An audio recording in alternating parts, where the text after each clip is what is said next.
Hi guys, so JEE main February attempt is almost over now. All the shifts have been completed and now I will be telling you कि आप next attempt के लिए कैसे तैयारी कर सकते हो।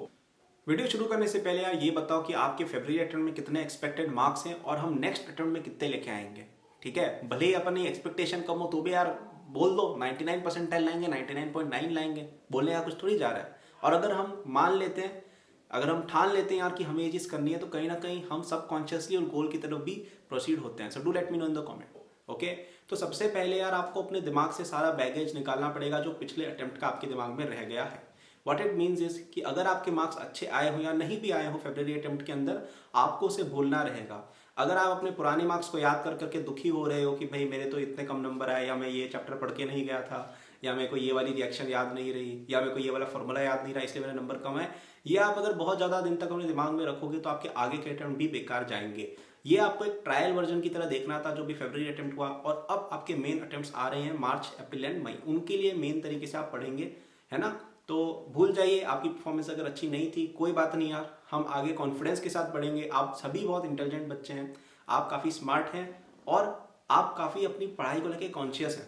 ठीक है, तो हम अच्छा करेंगे, मेहनत करते रहेंगे और आगे बढ़ेंगे लाइफ में और एग्जाम में भी। ठीक है, तो खोया हुआ कॉन्फिडेंस वापस लाओ as step number 1 to excel in your March attempt. अब बात करिए यार कि आगे क्या करना है। तो आप ये ध्यान दो यार कि आपने अभी जो पेपर दिया था अपना आपके जो फर्स्ट अटेम्प्ट हुआ था फेब्रुअरी का, उसमें बाकी पेपर्स भी आप देख लीजिएगा, आपको अगर मिल जाते हैं मेमोरी बेस्ड कहीं से, तो उनमें आप ये देखिएगा कि यार ऐसे कौन कौन से टॉपिक्स थे जो आपको नहीं आते थे। ठीक है, ऐसे कौन कौन से टॉपिक्स थे जिनकी वजह से आपके मार्क्स गए।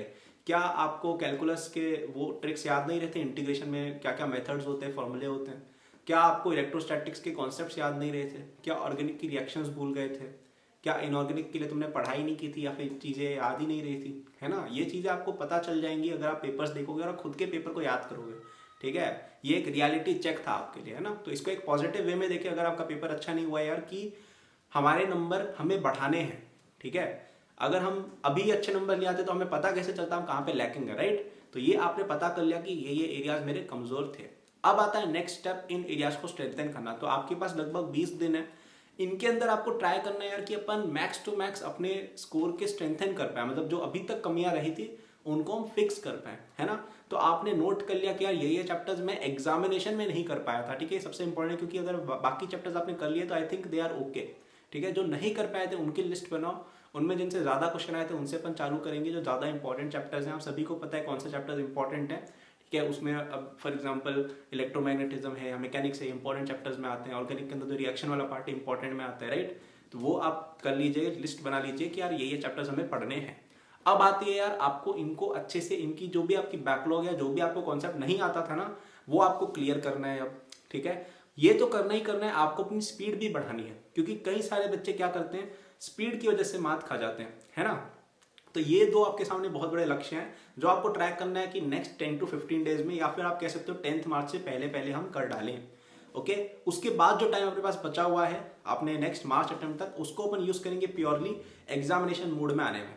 ठीक है, तो आपने आज पहली बार जिंदगी में एग्जाम दे दिया है तो अब आपको थोड़ा अप्रिसिएशन हुआ होगा यार कि एग्जामिनेशन क्लियर करना कितना टफ होता है। ठीक है, तो अब आपको पता चल गया यार कि एग्जामिनेशन में एक्सट्रा दिक्कतें आती हैं कि यार एक तो एंग्जाइटी रहती है, टाइम थोड़ा बहुत वेस्ट होता है इधर उधर की एक्टिविटीज के अंदर, थोड़ा दिमाग अपना ऑलरेडी घुमा हुआ भी होता है। तो आप उन चीजों को ध्यान में रख के टेस्ट पेपर्स की प्रैक्टिस कीजिएगा लास्ट के कुछ दिनों में, ताकि आप एग्जामिनेशन के दिन रेडी रहो। ये एक बहुत बड़ा एडवांटेज आपके साथ है कि यार आप उस एनवायरमेंट में सूट हो जाओगे, जेई के एनवायरमेंट में। ठीक है, तो चलो यार ये चीज ठीक हुई। अब अपन आते हैं मेन क्वेश्चन पे कि यार हमें बैकलॉग और स्पीड इंप्रूव करनी है, वो हम कैसे करें। ठीक है, अब इसका यार सीधा सा जवाब अगर मैं ऑनेस्टली बताऊं तो इसका जवाब ये है कि यार इतना आसान है नहीं, क्योंकि जेई प्रिपरेशन होती 2 साल की है। ठीक है, और अगर आप ऐसा एक्सपेक्ट कर रहे हो यार कि मैं विद इन 1 मंथ 20 डेज जो भी है हमारे वो चैप्टर्स क्लियर कर दूं, तो थोड़ा डिफिकल्ट है। और एक्चुअली आप कहीं पे भी देखोगे ना तो वहां पे भी लेक्चर्स और नोट्स इस तरह से बने होते हैं यार कि कोई बच्चा 2 साल से देख रहा हो। ठीक है, तो वहां पे अगर आप इस पॉइंट ऑफ व्यू से जा रहे हो कि मेरा फेब्रुअरी अटेम्प्ट खराब हो गया और अब मुझे मार्च अटेम्प्ट अच्छा करना है, वहां पे ज्यादा रिसोर्सेज तुम्हारे लिए है नहीं। अब यहाँ पे एक वेरी गुड रिसोर्स जो प्रूवन है, जिससे बच्चों के मार्क्स बढ़ रहे हैं, इस रिसोर्स को यूज करके कई सारे बच्चे 200 प्लस लाएं। ऐसे ऐसे बच्चे जो 100 एक्सपेक्ट कर रहे थे वो बच्चे 200 प्लस ला रहे हैं, है ना। काफी ज्यादा हेल्प हो रही है in both speed, in both backlog clearing. वो है अपना एकेड बूस्ट। ठीक है, इसके अंदर पिछले साल भी बच्चे एनरोल हुए थे, इस साल भी बच्चे काफ़ी एनरोल हुए हमारे साथ। टोटल 6000 प्लस बच्चे हमारे हो रहे हैं अभी लगभग, ठीक है। तो 6000 बच्चे अगर किसी चीज़ को ट्रस्ट कर रहे हैं ना यार, तो वो चीज़ ऐसी वैसी नहीं होती है, ठीक है। इसके अंदर आपको, मैंने खुद पढ़ा है, आपकी कंप्लीट बैकलॉग मैंने काफ़ी कम टाइम में आपकी क्लियर की है। अब यहाँ पे मैंने जो आपको कॉन्सेप्ट्स बताया ना, पूरी मैंने और रिसर्च वगैरह की थी मैंने कि भाई क्या क्या टॉपिक्स इंपॉर्टेंट है। मैंने खुद जेईई अपना दिया था, तो मैंने कम से कम 200 टेस्ट पेपर्स दिए होंगे और मुझे पता है यार कि क्या पूछना एग्जामिनर्स को पसंद है। मैं खुद आईआईटी में भी ग्रेजुएट जस्ट हुआ हूँ मैं अपने फाइनल ईयर से कंप्यूटर साइंस में, तो मुझे एक आइडिया है कि यार क्या क्या पूछा जाता है क्या क्या नहीं।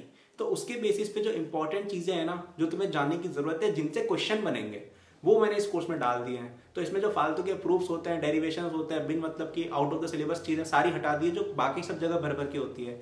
तो ये एक ट्रू क्रैश कोर्स है जो आपके लास्ट टाइम में मार्क्स को बहुत अच्छे से बूस्ट करेगा। इसके अलावा आपको इसमें टेस्ट सीरीज भी दी है और स्पीड बढ़ाने के लिए मैंने प्रॉब्लम सॉल्विंग की बहुत सारी ट्रिक्स भी आपको बताई है, हैंड्स ऑन प्रॉब्लम सॉल्व करके, ठीक है। तो कई सारे बच्चे इसका एडवांटेज पिछले साल भी लिए थे, अभी भी ले रहे हैं। अभी बहुत ज़्यादा नंबर बच्चों के इंक्रीज हुए हैं कई सारों के, और मुझे लोग मैसेज कर रहे हैं, मैं उनकी क्रेडिट नहीं ले रहा हूँ उनकी सक्सेस की, लेकिन मुझे लोग मैसेज कर रहे हैं कि भैया आपकी वजह से हमारे मार्क्स इतने ज़्यादा इंक्रीज हो गए, थैंक यू सो मच, है ना। तो अब आपका यार करियर का एक पीक मोमेंट आ रहा है, क्योंकि ऐसा यार कि अभी तक तुम जो कर रहे थे चलो ठीक है, अब तुम्हारे पास जो ये 3-4 अटेम्प्ट बचे हैं ना, उनके अंदर अगर तुमने अच्छा नहीं किया, अगर तुम अभी भी टाइम पास करते रहे और इस तरह से करते रहे कि अरे ये सब क्या है वो सब क्या है, मैं तो नहीं पढ़ूंगा, अगर तुम ऐसा करते रहे और आगे भी तुम्हारे मार्क्स इंप्रूव नहीं हुए ना, तो तुम्हारा लाइफ पूरी तरह से चेंज हो जाएगा। क्योंकि एक तो है कि तुम आईआईटी एनआईटी में जा रहे हो, एक है कि तुम किसी टियर 3 लोकल कॉलेज में जा रहे हो, बहुत ज़्यादा डिफरेंस आ जाता है इन योर करियर के अंदर, बहुत ज़्यादा डिफरेंस आ जाएगा। तुम्हारी इनकम से लेके, तुम्हारी लाइफस्टाइल से लेके, तुम्हारे सोशल स्टेटस तक सब चीज़ें चेंज और रिड्यूस हो जाती है अगर अच्छा कॉलेज नहीं होता है। तो यहाँ पे हम ऐसा नहीं करेंगे यार कि हम किसी तरह की कमी छोड़ दें अपनी प्रिपरेशन में, ठीक है। जो भी आपका कमी रह गई थी फर्स्ट अटेम्प्ट के अंदर, वो आप बिल्कुल ध्यान देंगे, ठीक है। और एनसीईआरटी अच्छे से पढ़ेंगे, फॉर्मूले वगैरह सब याद करके जाएंगे, क्वेश्चन प्रैक्टिस करेंगे, और मोस्ट इंपॉर्टेंटली अगर आपको लगता है यार कि मेरे मार्क्स जितने आने चाहिए थे उतने नहीं आए, अगर आपको लगता है यार कि मैं अपना इंप्रूवमेंट और कर सकता हूँ, should definitely go for academy boost. Link description में मिल जाएगी आपको, ठीक है। यहाँ पे कुछ लोग मुझे मिसअंडरस्टैंड करते हैं कि यार ये चीज़ मैं बेचना चाहता हूँ या मार्केटिंग कर रहा हूँ या एडवर्टाइजिंग कर रहा हूँ, यार ऐसी बात नहीं है। मैं जेन्युइनली आप लोगों की मदद करना चाहता हूँ, ठीक है। अगर मुझे पैसा ही कमाना होता मैं इसके आगे एक जीरो और लगा देता, मैं ये कोर्स और 10 गुना महंगा बेचता जैसा बाकी लोग बेचते हैं। लेकिन ये काफ़ी अफोर्डेबल रेट के अंदर एक मैंने बच्चे के लिए बनाया यार, ताकि मेरा जो नॉलेज था ना, जो मैं चाहता था कि मुझे कोई दे, जब मैं प्रिपरेशन कर रहा था, वो सारा इसमें मैंने घुसाया है एक टॉपर्स पॉइंट ऑफ व्यू से यार, कि टॉपर और एक एवरेज स्टूडेंट में क्या डिफरेंस होता है, ठीक है। अगर आप ये कर लोगे तो आप भी कहीं ना कहीं उस लेवल के आसपास आ पाओगे। So link of this is given in description, आप चेक कर सकते हो। और अगर नहीं ले सकते हो कोई बात नहीं यार, पेरेंट्स को तंग मत करना जबरदस्ती का, ठीक है। वैसे ऑलरेडी इसकी रेट काफ़ी लो है, बट फिर भी अगर कोई ऐसा है यार कि हमारे घर में फाइनेंशियल इश्यूज हैं, हम नहीं ले सकते हैं, तो घबराओ मत, कोई इशू नहीं है, ठीक है। तुम अपने हिसाब से प्रिपरेशन भी कर सकते हो, तुम एनसीईआरटी पढ़ सकते हो, फॉर्मूले याद कर सकते हो, पास्ट ईयर पेपर्स कर सकते हो। उसमें इतना क्वालिटी नहीं रहेगा जितना इसके अंदर तुम्हें सीखने को मिलेगा, लेकिन फिर भी हम बेटर परफॉर्म करेंगे वर्सेस के हम कुछ भी नहीं करते, ठीक है। तो आई होप इस वीडियो से आपको हेल्प मिली हो। मैंने क्या क्या बोला आपको, सबसे पहले कॉन्फिडेंस वापस लाना है, खुद को विनर समझना है, खुद को ऐसा समझना है कि यार आगे अटेम्प्ट में तो हम ही AIR1 है, ठीक है। नेक्स्ट अपन को क्या करना है, अपन को आइडेंटिफाई करना है वीक टॉपिक्स कौन कौन से हैं, कौन कौन से टॉपिक्स में हम इंप्रूवमेंट कर सकते हैं। फिर आपको क्या करना है, डिस्क्रिप्शन में जाना है, एकेडमी बूस्ट का कोर्स लेना है अगर आप ले सकते हो तो, और फिर आपको उसका अच्छे से पढ़ना है। आपको टॉपिक्स जो आपके वीक थे उनकी बैकलॉग क्लियर करनी है, और प्रॉब्लम्स वाले लेक्चर्स देख के सीखना है यार कि कहाँ कहाँ पे अपन क्वेश्चंस फास्ट कर सकते हैं। फिर आपको क्या करना है, बहुत सारे क्वेश्चंस की प्रैक्टिस करनी है in the form of test paper, ठीक है। तो टेस्ट पेपर्स हम कोर्स में भी प्रोवाइड कराते हैं और तुम प्रीवियस ईयर के भी कर सकते हो। तो I hope this video help you, है ना। अब किसी तरह की यार कमी मत रखना, तुम्हारे पास ये लास्ट टाइम है, अब अच्छे से बैठ जाओ, है ना। अभी तक अगर सीरियस नहीं हुए थे, आई थिंक फरवरी अटेम्प्ट ने तुम्हें एक रियलिटी दिखा दी होगी, और अब तुम स्लैक करोगे यार, फिर बहुत आगे दिक्कत आएगी, राइट। तो अभी कई सारे बच्चे होते हैं यार जो इस समय पे प्रिपरेशन करके भी जेईई एडवांस वगैरह तक क्लियर कर लेते हैं, तो आप भी उनमें से एक हो सकते हो। अब अच्छे से बैठ जाओ, डिस्क्रिप्शन में लिंक दिए हुए हैं कोर्सेज वगैरह के। And thanks for watching, like करना, सब्सक्राइब करना, take care and all the best guys.